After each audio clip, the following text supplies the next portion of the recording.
السلام علیکم. I am your host Noman Iqbal with the program of آج کی شخصیت ایٹ نظام ٹی وی. آج کی شخصیت ایسی شخصیت جن کا بہت زیادہ خدمات رہیں کشمیر کے حوالے سے، تاریخی آزادی کشمیر، مقبوضہ کشمیر اور اوور آل اس حوالے سے ان کے for the generations to generation.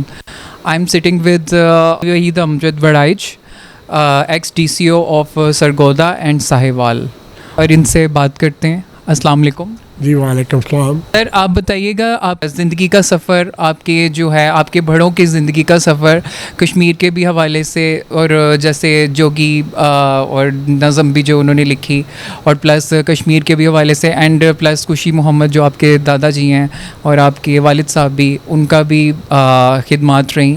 سو ہم آپ سے جاننا چاہیں گے اس میں. بسم اللہ الرحمن الرحیم. نعمان، یہ ایک لمبا سفر ہے کشمیر کی تحریک آزادی میں. ہمیں فخر ہے کہ ہمارے خاندان کی اتنی کنٹریبیوشنز ہیں کہ اگر میں ان کا ذکر شروع کروں تو بہت ٹائم لگ سکتا ہے. میں سمجھتا ہوں کہ خداوند کریم کی عنایت تھی کہ ہمارے بزرگوں کو اللہ تعالیٰ نے یہ موقع دیا. یہ سفر سٹارٹ ہوا ہمارے دادا جی مرحوم چودھری خوشی محمد نادر صاحب کی زندگی سے. وہ کشمیر میں بطور اس وقت کے مہاراجہ سری نگر اور کشمیر میں جن کی حکومت تھی، وہ ان کو بطور پرسنل اسسٹنٹ کے انہوں نے اپنے جاب میں شروع کیا، اور وہ گورنر کے عہدے تک ایلیویٹ کرتے گئے. کشمیر کے پہلے مسلمان گورنر ہونے کا انہیں شرف حاصل ہوا. تو اس عرصے میں انہوں نے یہ 1905 سے لے کے 1930 تک کا جو عرصہ ہے، اس میں انہوں نے کشمیر کے مسلمانوں کی اپ لفٹ کے لیے کام کیے. اس کے بعد جب 1944 میں ان کی وفات ہوئی تو ان کے بیٹوں میں سے میرے والد صاحب مرحوم نے کشمیر کی تحریک آزادی میں قائد اعظم کی رفاقت میں سب سے زیادہ فکر انگیز اور سب سے زیادہ محنت والی زندگی گزاری، جس میں انہوں نے پاکستان کی تحریک کو، علاقے پاکستان کو مضبوط کرنے کے لیے سب سے مؤثر کردار ادا کیا. کشمیر کے وہ اسمبلی کے پارلیمانی لیڈر بھی تھے مسلم کانفرنس کے، اور دوسرے وہ مسلم کانفرنس کی لیڈرشپ کے علاوہ کشمیر کی دونوں جموں کی نشستوں سے وہاں سے وہ الیکٹ بھی ہوئے، اور انہوں نے نمائندگی کی بطور لیڈر آف اپوزیشن کشمیر کی اسمبلی میں. یہاں سے ان کا سفر شروع ہوا، اور جب پاکستان کی تحریک بام عروج پر پہنچی، جب کشمیر کی آزادی کا مرحلہ آیا، تو اس وقت ہمیں وہاں سے مائیگریٹ کرنا پڑا کشمیر سے سارے خاندان کو. اس میں دونوں میرے بھائیوں کی شہادت ہوئی، جو ایک عظیم المیہ بھی ہے اور پوری کشمیری قوم کے لیے ایک مثال بھی ہے کہ کس طرح وہ اپنے بچوں کو جو آسانی سے ان کو بچا سکتے تھے، ان کی قربانی جو ہے وہ پاکستان کے بنانے میں، تحریک پاکستان کو میں شامل ہونے میں ہوئی. اور دوسرا ایک اہم بات یہ بھی تھی کہ جو علاقے پاکستان کی قرارداد ہے، وہ بھی میرے والد صاحب کی صدارت میں پاس ہوئی. 1947 میں یہ غالباً جولائی 1947 کی بات ہے. سردار ابراہیم صاحب کے گھر میں سری نگر میں علاقے پاکستان کی قرارداد، جس پہ یہ فیصلہ کیا گیا کہ کشمیر کو پاکستان کا حصہ ہونا چاہیے. تو یہ بھی اللہ تعالیٰ نے ان کو یہ اعزاز عطا کیا، اور اس کے بعد ان کے بچوں کی قربانی، پھر مائیگریٹ کرنا. اس مائیگریشن میں صرف میں اکیلا اپنی والدہ صاحبہ کے ساتھ بچ کے آ سکا. ہماری دونوں ہمشیرہ اور بھائی جدا ہوئے، بھائی شہید ہو گئے، لیکن بہنیں جو ہیں بعد میں وہ ریکور ہو گئیں کچھ عرصے بعد.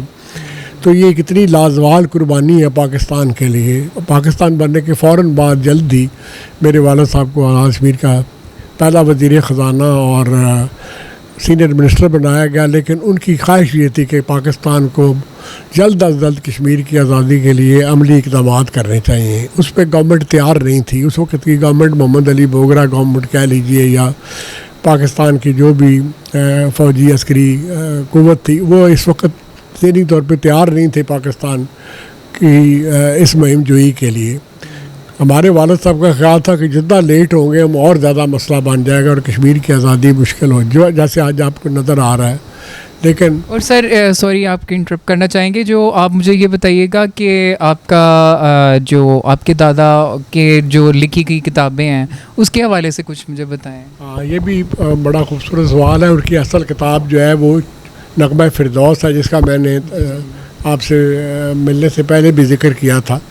اس میں جوگی نظم جو ہے وہ ان کی سب سے کلاسک نظم سمجھی جاتی ہے، جسے علامہ اقبال اس حد تک اس کی وہ اہمیت دیتے تھے کہ انہوں نے ایک ملاقات میں ہمیں بتایا ان کے بیٹے جوید اقبال صاحب نے کہ علامہ کہتے تھے کہ اگر میری بانگ درا میں ان کی نظم جوگی شامل ہوتی تو میری بانگ درا مکمل ہو جاتی. وہ ان کے ہم اثر بھی تھے اور علی گڑھ کالج میں اور حمایت اسلام میں ان کا بڑا رول تھا. کشمیر کی آزادی کا ایک تصور انہوں نے شروع کیا اور اس کو عملی جامہ ہمارے والد صاحب نے بنایا اور اس کی بہت بے مثال قربانی ہے پاکستان کے لیے جس کے لیے میں گھنٹوں ذکر کر سکتا ہوں. Thank you so much sir. آپ کا host Noman Iqbal at the program of آج کی شخصیت. Thank you so much sir. Thank you very much. Rabia welfare ہسپتال علاج و معالجے کی بھروسہ مند جگہ جہاں ڈاکٹرز اپنی خدمات بہترین طریقے سے انجام دے رہے ہیں. دل کا مرض ہو یا دماغ کا، ٹی بی لاحق ہو یا آنکھوں کا مرض، جلد کی بیماری ہو یا اندرونی مرض، جوڑوں کا درد ہو یا فالج کا مرض، یہاں ہر بیماری کی تشخیص کی جاتی ہے. یہاں ہے ماہر سرجنز اور جدید ترین آپریشن تھیٹر. فیملی پلاننگ اور گائنی کے لیے ایک محفوظ جگہ جہاں ماں اور بچہ دونوں کو انتہائی نگہداشت میں رکھا جاتا ہے.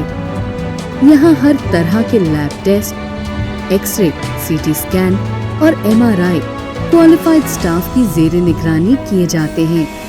ہم انسانیت کی خدمت دل و جان سے کرتے ہیں، اس لیے ہمارے ڈاکٹرز ہر وقت خدمت خلق میں مصروف عمل ہیں. رابعہ ویلفیئر ہسپتال. مزید معلومات کے لیے ہمارے کسٹمر کیئر نمبر پر کال کریں